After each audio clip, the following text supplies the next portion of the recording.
Bonjour à tous, avec l'aide de Dieu, nous allons étudier le Rambam, le 25e chapitre des lois du Sanhedrin vers Onshinam Surim Lahem, les lois relatives au grand tribunal et aux peines qui leur sont confiées. Perek Hamisha ve'esrim Alacha Aleph. Asur la Dayan linog bisrar ala tzibur ou begasut haruach. Il est interdit à un juge de se conduire de manière autoritaire et arrogante vis-à-vis de la communauté. Et la banava veira, mais comment il doit se comporter envers eux? Avec humilité et crainte. Et tout dirigeant, ici dirigeant dans le sens donc de quelqu'un qui est juge, qui met une crainte excessive sur la communauté, et c'est pas pour le nom d'Hachem, littéralement le nom du ciel, Nenash, il est puni s'il fait ça donc pour son orgueil, pour que lui il va être au-delà de tout le monde. C'est quoi la punition qu'il va avoir? Il va pas avoir le mérite d'avoir un enfant qui est érudit en Torah. Car il est dit, Lachen yereu anashim. Vu que cette personne-là, les gens le craignent, donc il a fait que les gens vont le craindre, eh bien, lo yire kol chachmelev, il ne va pas avoir des sages du cœur, donc il ne va pas avoir des enfants qui sont sages en Torah. Halacha bet. De même, Asur lo linog bem kaludrosh. Le juge n'a pas le droit de prendre traiter la communauté avec légèreté d'esprit. Afal pichem amearetz, même si cette communauté-là, ces gens-là sont des ignorants. De même, v'lo yisal raché amakodesh. Il n'a pas le droit d'enjamber la tête du peuple saint. C'est-à-dire, à l'époque, lorsque le Rav donnait la dracha, il enseignait, tout le monde était assis sur le sol. Et lorsque lui, s'il vient en retard, et il passe entre les gens, on a l'impression qu'il est en train d'enjamber sur leur tête. Ce n'est pas respectueux. Donc ce qu'il doit faire, ce Rav, ce juge-là qui va enseigner, il doit se trouver à sa place avant que les gens vont s'asseoir. Même si c'est des gens ordinaires, simples et bas, malgré ça, il faut savoir faire attention à leur honneur, parce que Bnei Avraham, Yitzhak et Yaakov, c'est des enfants des patriarches, Avraham, Yitzhak et Yaakov. Vetzivot Hashem, et l'armée de Dieu, chez Otzi, Me'eretz Mitzrayim, qu'Hashem a fait sortir d'Égypte, Bekoar Gadol, avec une grande puissance, ou Beyad Chazaka, et une main forte. Encore une chose, Vesovel Torah Chatzibur Masam. Le juge doit supporter la labeur de la communauté et leur fardeau. Il va pas s'empêcher d'écouter leurs arguments, même s'ils vont le maudire, ils vont pas le respecter, ils vont le mépriser, il doit quand même les écouter. Comme Moshe Rabbeinu a fait, chez Nemarbo, à propos duquel il est dit, Kasher Yisa Aomen et Yonek, comme le père y porte le nourrisson. Alors on traduit, il n'y a pas écrit omenet, qui est donc une nourrice, une femme nourrice. Donc il s'agit donc d'un père qui s'occupe du nourrisson, bien que le père il n'a pas de lait pour pouvoir calmer ce nourrisson. Malgré ça, le père il s'occupe de lui. Moshe Rabbeinu aussi, donc il s'est occupé donc du fardeau entre guillemets du peuple juif, bien qu'ils l'ont fait souffrir. Et de même chaque juge aussi doit faire. Vareo Omer. Et le verset dit, Vatsavet Shovtechem. C'est Moshe Rabbeinu qui parle en disant, j'ai ordonné vos juges, et nos sages disent, c'est quoi l'ordre que Moshe Rabbeinu a donné aux juges? Zohazar ala Dayan. C'est l'avertissement, la mise en garde aux juges en lui disant, chez Yizbol et Atzibur qui va supporter le fardeau de la communauté, Kasher Yisa Aomen et Yonek, comme le père s'occupe de nourrisson. Littéralement, sort et apprend. Va voir le comportement de Moshe Rabbeinu, le maître des prophètes. Lorsque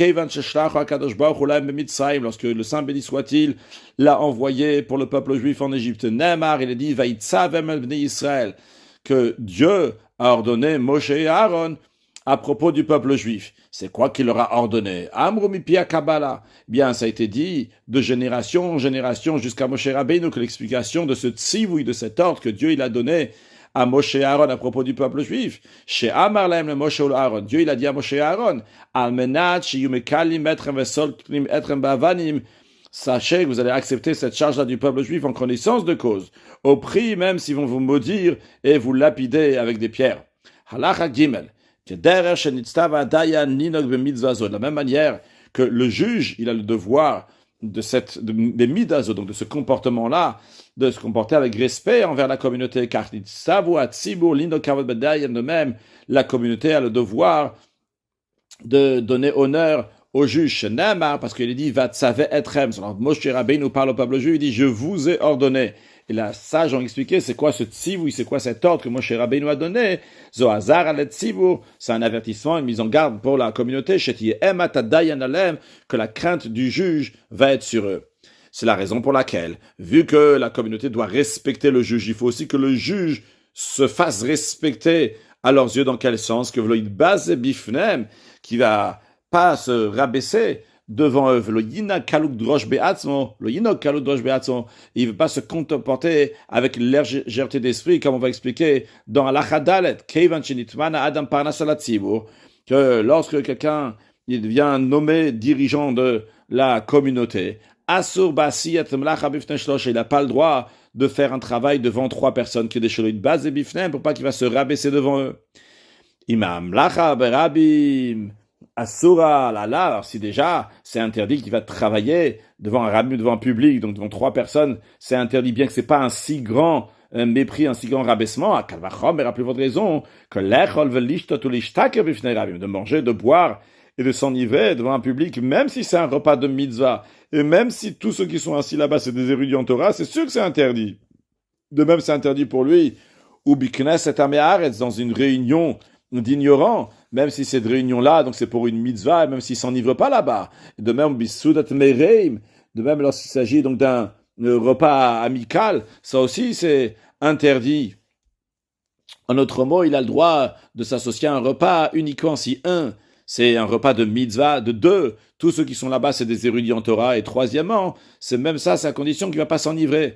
Et oilaem leotamadayanim shenagu bekach, et malheur à eux, à ces juges-là, qui se comportent d'une telle manière, donc qui se rabaissent aux yeux de la communauté. Mais el bon Torah Moshe chez Bazoudinea, donc de la honte, du mépris de la Torah de Moshe, qu'ils ont méprisé ces lois de la Torah, Vishpilua Daret, et ils l'ont rabaissé jusqu'au sol, Vegiua Dafar, et l'ont jeté dans la poussière, amené jusqu'à la poussière, Vegamula Emra, ils ont causé à eux-mêmes, à ces juges-là, du mal, velivne bnem, aussi à leurs enfants et leurs enfants des enfants, ba'olamazé ou ba'olamaba, aussi bien du mal dans ce monde-là et dans le monde à venir. Halachae, asur lino kaludrosh bishliar bedin. Il est défendu de traiter avec légèreté un huissier du tribunal. Varia shaliach neman kishnaim. Et cet huissier-là, il est digne de foi, comme si c'était 2 témoins. Sur quel sujet? Les inyanandidouy, en ce qui concerne le fait de mettre au banc quelqu'un. C'est-à-dire, sheim amar ploni klani, que si l'huissier il a dit un tel m'a fait outrage, donc il a méprisé, il a pris avec légèreté d'esprit, ou bien que c'est pas lui l'huissier, mais que l'huissier répète, il dit que hok ekela dayan, qu'il a mis en outrage le juge, eh bien, l'oratzala voledin, ou bien qu'il n'a pas voulu venir au tribunal, eh bien, le fait que l'huissier juste dit ces choses-là, on lui fait confiance comme si c'était 2 témoins, et donc, meshamtim oto alpiv, basé sur les paroles de l'huissier, on va mettre au banc la personne qui a méprisé, qui a pris à la légèreté ou qui n'a pas écouté le juge. Aval en kodim alaf pitra, par contre, bien qu'on va le mettre au banc, mais on ne va pas écrire un acte sur lequel on écrit la mise au banc. Uniquement s'il y a 2 témoins qui vont venir, ils vont témoigner qu'il a refusé de venir. La raison pourquoi on ne fait pas confiance à l'huissier pour va écrire ça, parce que quand le tribunal il écrit, eh bien la paye du scribe qui a écrit, c'est sur le compte de la personne qu'on a mis au banc. Et pour sortir de l'argent de quelqu'un, ça ne peut pas lui sortir de l'argent avec un seul témoin, donc en l'occurrence avec l'huissier. Il faut qu'il y ait 2 témoins. À ce moment-là, on pourra lui écrire aussi cette mise au banc, ce qui n'est pas le cas ici, donc on ne va pas lui écrire. Halacha vav. En shliach bedin chayav bamirat dvarim elu mishum lashonara. L'huissier du tribunal n'est pas coupable de médisance au regard des propos qu'il rapporte. D'ailleurs, dans la Gemara, on apprend ça du fait lorsqu'il y a eu le litige entre Moshe Rabbeinu et Datan et Aviram, oui, dans la paracha, dans l'histoire de Korach, il y a écrit que Datan et Aviram, ils ont répondu à Moshe Rabbeinu, même si tu vas crever nos yeux, on va pas venir chez toi. D'où Moshe Rabbeinu, il savait que Datan va Aviram, et ils ont dit ça. C'est pas Moshe Rabbeinu n'était pas là-bas présent. Ça manque quoi? C'est sûr qu'il a envoyé quelqu'un. Et la personne qui l'a envoyé est revenue à raconter ça à Moshe Rabbeinu. Donc on voit ici que dans l'histoire de cette personne qui a raconté ça, ce shliach, de cet huissier, eh bien, il n'y avait pas d'interdiction de lashon hara. Tout celui qui méprise l'huissier du tribunal, yesh le bedin reshut la koto makat mardut, le tribunal, il a le droit de lui donner des coups de marde, donc des coups d'ordre rabbinique. Halacha zayin, shliach bedin she'amar ploni shlachani b'shem echad min dayanim. Lorsque l'huissier du tribunal il vient chez l'intéressé, chez la personne, donc le tribunal lui a dit d'aller, et il lui dit, écoute, sache que telle personne m'a envoyé t'appeler. Non, il y a trois dayanim, mais il a dit tel dayan, tel juge m'a dit de t'appeler. Il n'a pas mentionné les trois juges, il a mentionné seulement un seul juge. Et l'intéressé, la personne qui était appelée par le tribunal, n'a pas voulu venir. On n'écrit pas un acte de mise au banc, parce que c'est possible. En tous les cas, c'est possible. Nous, on va essayer de dire du bien sur cette personne-là, de le juger favorablement en disant que sûrement, il a pensé qu'il y avait seulement ce juge-là, il n'y avait pas les trois juges, et c'est la raison pour laquelle qu'il n'a pas besoin de venir. Uniquement si l'huissier du tribunal, il va le dire qu'il est appelé pour venir au tribunal au nom des trois juges, et malgré ça, il ne veut pas venir, à ce moment-là, on va écrire un titre de mise au banc. Dans quel cas ça s'applique que si l'huissier, il est venu au nom d'un juge, il n'a pas voulu venir, qu'on n'écrit pas cet acte de mise au banc. Si l'huissier, il est parti voir la personne, et c'est un jour qui n'est pas connu qu'en général, les juges n'ont pas de session, ne se rassemblent pas, ne siègent pas. À ce moment-là, on peut dire, sûrement, il s'est dit, bon, il y a juste un juge qui m'a appelé, c'est pas les trois juges qui m'ont appelé, parce que c'est pas le jour dans lequel il siège. Mais dans le jour où on sait que les juges siègent ensemble, c'est-à-dire donc le lundi et le jeudi, que Ezra il a institué que les juges vont siéger ces jours-ci, eh bien, tout le monde sait que quand il y a un juge qui l'appelle ce jour-là, c'est pas un juge qui est en train d'appeler, tous les juges sont rassemblés ce jour-là. Donc même si l'huissier du tribunal il est venu seulement au nom d'un seul juge, c'est comme s'il est venu au nom des trois, et c'est la raison pour laquelle que même si l'huissier il a dit juste au nom de un qu'il appelle, eh bien c'est évident qu'il appelle au nom des trois, et s'il a refusé de venir, on va lui écrire sur lui un acte de mise au banc.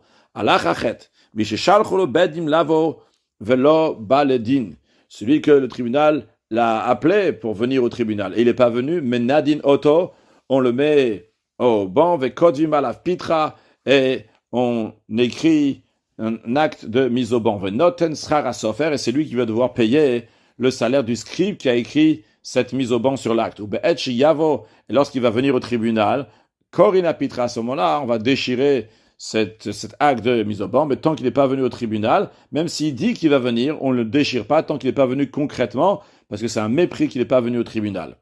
Maintenant, Kadvolo Pitra Bipteshelo Kibeladin. S'il nous écrit une mise au banc, parce qu'il n'a pas voulu recevoir ce que le tribunal a tranché. Par exemple, le tribunal, il a dit à une personne, tu dois payer à l'autre, et l'autre, il ne veut pas payer. Dès qu'il a dit, il a dit seulement, je prends sur moi le jugement et je vais payer. Dans l'exemple qu'on a donné, payer, ça peut être autre chose. On déchire cet acte de mise au banc, même s'il n'a pas encore fait, parce que c'est possible qu'il n'a pas encore d'argent concrètement, il va essayer de chercher de l'argent pour payer. Si le tribunal a fixé qu'ils viennent aujourd'hui au tribunal, quand on dit aujourd'hui, c'est qu'ils ont décidé, ils lui ont dit tel et tel jour, on veut te voir au tribunal le jour où le tribunal va siéger. Il n'est pas venu toute la journée. Le soir, une fois que la journée est passée, il n'est pas venu, eh bien on écrit un acte de mise au banc. Dans quel cas ça s'applique? Si il était ce jour-là dans la ville dans laquelle se trouve le tribunal, il aurait pu venir. Ou Marad Veloba, il s'est rebellé et il n'est pas venu, donc il ne veut pas écouter le tribunal. Valimaya Bakfari, mais s'il tournait dans les villages à l'extérieur de la ville, et il sortait de la ville dans les villages et il rentrait en ville, c'est-à-dire qu'il n'était pas de manière fixe dans la ville, mais il faisait des allers-retours de rentrée et des sorties. Dans ces cas-là, on ne le met pas au banc la première fois quand il n'est pas venu, parce que c'est possible qu'il n'est pas venu parce qu'il était préoccupé avec ses occupations, ses affaires. Seulement quoi, qu'est-ce qu'on fait dans ces cas-là? on lui donne encore une possibilité de venir encore à 3 occasions. Donc il vient le lundi, s'il n'est pas venu, on le fixe le jeudi d'après, s'il n'est pas venu jeudi, on va le fixer encore le lundi d'après. Si après, même ces 3 occasions qu'on a rajoutées, et c'est fini donc le 3e jour, donc le 3e jour qui est donc le lundi, il n'est pas venu, quand même on va pas écrire tout de suite un acte de mise au banc le soir même, on va attendre le lendemain, parce que c'est possible qu'il est encore préoccupé dans ses affaires, c'est pour ça qu'il n'est pas venu. Et si le lendemain, après lundi aussi, il n'est pas venu, à ce moment-là, on écrit un acte de mise au banc. Halachatet. En kovinzman lobim nisan velobim tishri. Lorsque le tribunal, il donne des rendez-vous aux gens qui doivent venir, il fixe pas ces rendez-vous ni dans le mois de Nissan, ni dans le mois de Tishri. Pourquoi? Parce que le peuple, les gens sont préoccupés à préparer les fêtes, donc ils n'ont pas la possibilité, la tranquillité de venir au tribunal. Velo be'erev Shabbat, velo be'erev Yom Tov. On ne fait pas de convocation non plus pour venir la veille de Shabbat et la veille de Yom Tov, parce que les gens ils sont préoccupés à préparer ce qui est nécessaire pour Shabbat et les jours de fête. Ils n'ont pas le temps pour venir au tribunal. Aval kovim ben Nissan, sheyavo achar Nissan. Par contre, dans le mois de Nissan, on peut faire un rendez-vous pour que la personne va venir après Nissan. Le Betishi, sheyavo achar Tishi, dans le mois de Tishi, qui va venir après le mois de Tishi. Aval en kovim be'erev Shabbat, sheyavo achar Shabbat. Par contre, la veille de Shabbat, pas seulement qu'on n'invite pas à faire une convocation la veille de Shabbat au tribunal, mais on ne fait pas une invitation pour venir même à lundi. On ne va pas faire cette invitation-là le vendredi, la veille de Shabbat, parce que tout le monde est préoccupé dans les occupations de la veille de Shabbat. C'est la même chose d'ailleurs pour la veille de Yom Tov aussi. Et l'intéressé, il pourrait dire qu'il était très occupé, il a oublié, et qu'on l'a donné rendez-vous au jugement, il pourrait dire, c'est possible que c'est vrai, vu qu'il était très préoccupé. Malgré le fait qu'on a dit que dans le mois de Nissan, dans le mois de Tishri, on peut prendre un rendez-vous pour après Nissan, après Tishri, parce que les préoccupations sont pas si grandes. Allah Chayud, Mishu Bamdina, celui qui se trouve dans la ville. Ve'alach shliar bedin velo metzao. L'huissier du tribunal, il est parti pour le convoquer et il n'a pas trouvé. En kovim lo zman navo. On va pas lui fixer un moment jusqu'à que l'huissier va le trouver à lui-même personnellement, veillom arlo, et il va lui dire qu'il est invité, c'est-à-dire lui-même personnellement, pas que l'huissier va dire aux voisins tenez-le au courant, parce que c'est possible que les voisins ils vont pas le faire, ils vont pas lui informer, et ils vont se dire donc de toute façon il se trouve dans la ville, sûrement l'huissier il a dû le rencontrer, sûrement il a dû l'inviter, donc il doit le trouver lui-même. Haya bikfar chutz samdina. S'il était dans le village à l'extérieur de la ville, si on sait que il va revenir aujourd'hui, le jour même chez lui, dans ces cas-là, l'huissier il peut dire même un voisin, pas seulement la personne elle-même qui veut le convoquer, même le voisin de la personne qui veut convoquer, donc de la personne qui n'est pas chez lui, et même si c'est une femme, il dit im yavo ploni, lorsque tel va arriver chez lui, vu qu'on est sûr qu'il va arriver aujourd'hui, informez-le que le tribunal, il a convoqué pour qu'il vienne tel et tel jour le bedin du tribunal. Ve'im loba. Si ce jour est passé, il n'est pas venu.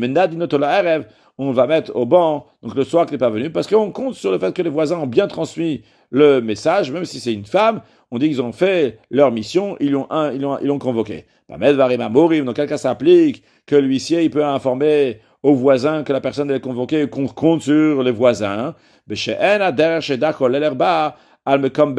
que cette personne-là, quand elle va revenir chez lui, il ne passe pas devant le tribunal. Mais si son chemin il est devant le tribunal, on ne va pas le mettre au banc jusqu'à que l'huissier du tribunal va lui dire à lui-même qu'il est convoqué. Pourquoi? Parce que c'est possible, c'est possible que les voisins ne lui ont pas transmis le message de l'huissier du tribunal. Pourquoi?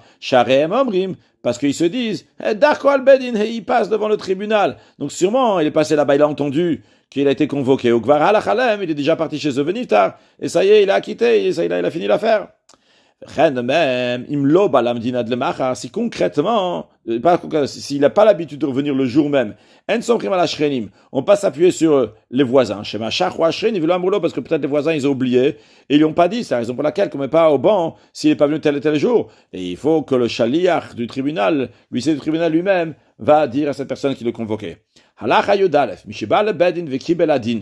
Celui qui est venu au tribunal, il a accepté le jugement, il a dit ok. Ils lui ont dit donc de rembourser. Il est parti du tribunal. Il n'a pas remboursé. On ne le met pas au banc jusqu'à qu'on va l'avertir 3 fois Dans Sheni Vachamishi Vesheni, lundi, jeudi et lundi. Achar uniquement après, mais Nadinoto après, ils vont le mettre au banc. Achiyi tel machochaya, jusqu'à qu'il va donner ce qu'il doit donner, et tant qu'il n'a pas donné, donc il reste donc en mise au banc, il est en nidouille.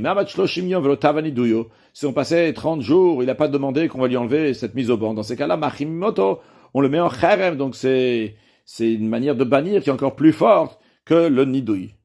Conclure avec un mot de Chassidut, on a mentionné que le peuple juif est appelé un tzivot Hashem. Dans l'expression de tzava de l'armée, et peut-être je ne vais pas traduire le mot tzava tout de suite, il y a 3 explications. Première explication, donc c'est armée. Deuxième explication, c'est le langage de Zman, Lashon Zman. Et troisièmement, Yof et la beauté. Et ces 3 sujets-là, il y a dans le peuple juif qui sont les tzivot Hashem. De la même manière que c'est dans une armée, dans le sens littéral, que les gens de l'armée, ils donnent leur âme pour le roi. De la même manière, il y a aussi dans le peuple juif cette fête-là qui sont prêts à se donner totalement pour Akadosh Baruch Hu. Deuxième explication qu'il y a aussi dans le peuple juif, la troisième explication qui est aussi le Yofi, la beauté, parce que le Tzivot Hashem, c'est lorsqu'il y a tout le peuple juif en même temps, que ça c'est le Yofi va pe'er va tiferet, qui vient lorsqu'il y a tout le monde en même temps, bien qu'ils n'ont pas les mêmes opinions, mais c'est ce qui fait la beauté. Et par le fait que tous les bénis Israël, le plus grand jusqu'au plus petit, se trouvent ensemble de manière déterminée devant Hachem, par cela ils font leur mission, et la mission bien comme il faut, au bénis Israël, Yotzim Biadrama, le peuple juif sort avec une main haute de l'exil avec Mashiach Now. Une excellente journée.